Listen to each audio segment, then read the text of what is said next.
Hey, what's up mga real gamers, JFX here and welcome back na naman dito sa panibago natin video na kung saan tayo ay nasa Lightcrafts Season 3. And for today's agenda is today's video is gagawin na natin yung stone shop natin.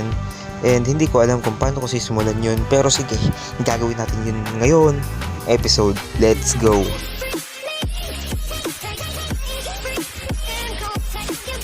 Handa nga natin for today's video is may aso na tayo dito. Ayun lang agenda natin. De joke lang, gagawa nga pala tayo ng shop. Okay, so saan kaya natin gagawin yung shop? Pero ayun, may ginawa na pala ako dun sa taas na enchanted book area. So ito na nga yung gagamitin natin para doon sa gagawin nating shop. So yeah, pumunta na tayo sa shopping district. Let's go. And as you can see nga ay nasa shopping district na tayo ngayon. At saan kaya natin gagawin banda yung shop natin? Kasi dito is bala ko lagyan dito ng permit office. So siguro katabi na lang ng permit office yung shop natin. Tapos dito kasi city hall yung gagawin natin dyan. So dito lang yung permit office siguro. And ako pwede na yan. Parang lalagyan na lang ng mga cobblestone dito. So yeah, time lapse muna. Bye bye.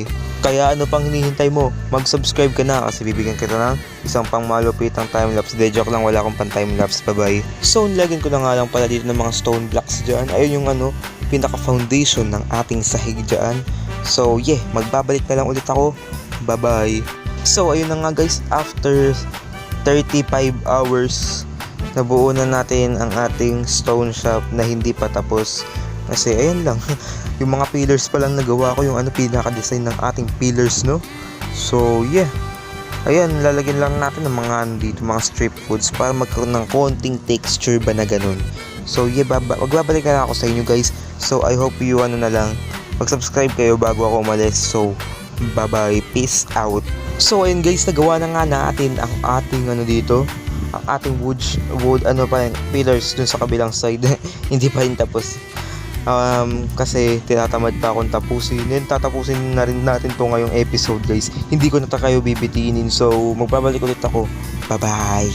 Tapos na natin yung interior. Ay exterior. Ano ba basta yun na yun. So ito yung loob niya. Wala pang kalaman-laman kasi tatapusin muna natin yung niya, exterior design niya bago natin lagyan ng interior design. So lalagyan ko na lang dito ng mga lanterns muna sa bawat side ng sulok. Kasi para maliwanag, syempre sa kanya lang liliwanag buhay ko eh. Ayusin na nga natin yung mga bubong dito habang naggagabi na. Ayoko pa naman maging niggers. So yeah, ayusin natin itong mga to. Dito sa kabilang side, pasensya na guys, paus ako ngayon kasi hindi ko alam kung bakit ako napaus, no? So yeah, babalikan ko na lang ulit kayo kasi paus ako. Bye bye, peace out. So on and so forth, natapos na natin ang ating dito, build dito na hindi pa tapos. Ganun kasi ako magsalita. And then lalagyan lang parang maganda lagyan ng ladder dun sa harap eh. Wait, nagawa tayo ng ladder dito. Saan yung ladder? Ayun, stairs pala. Bonak ang potik. Stairs pala. Ito stairs. Okay, naglalag yung cellphone ko kasi bulok na po siya. Kailangan ng itapon. So yan, lagyan lang natin mga stairs dito. Ayan, o diba? Napakaganda. So, ang kulang lang yan is yung loob, guys, yung loob. Yan o, lalagyan lang natin ito ng interior design. So, ako ay magbabalik guys. Sana ay mag-enjoy kayo sa video na to. Bye-bye.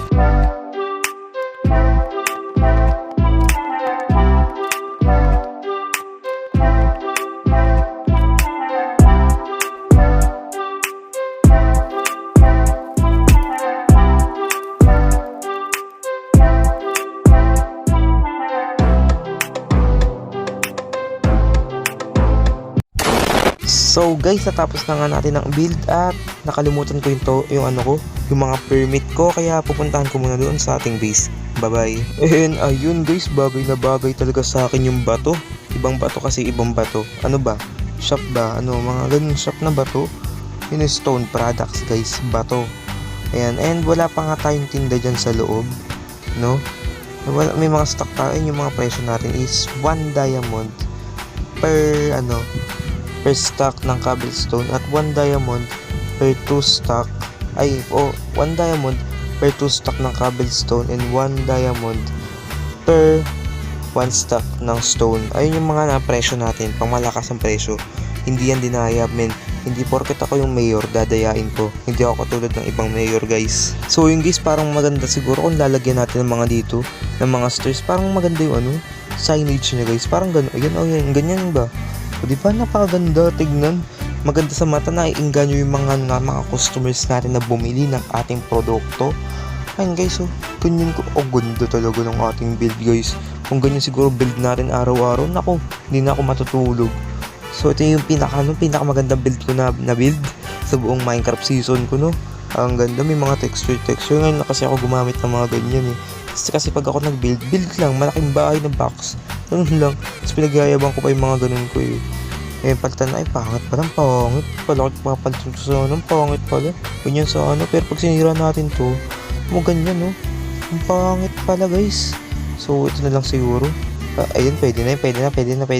Maganda. So, ito yung kabila rin. Maganda siguro kung pantay sila. Hindi yung isa bading, yung isa mali. Baka may magalit. Joke lang. So, ito na nga yung quick tour natin sa loob ng ating shop. Ayan.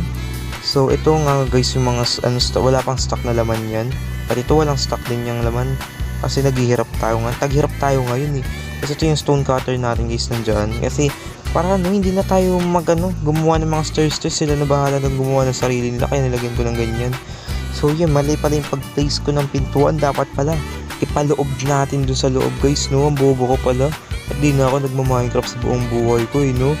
Ang ganyan pala dapat. Nagkamali pa. Lagi na lang nagkakamali, bobo. Ayan, okay na yan. So ayun lang guys, sana nag-enjoy kayo for today's video, and I hope you like, comment, subscribe, and hit that notification bell para updated pa kayo sa iba ko mga video. So ayun lang guys, peace, let's go!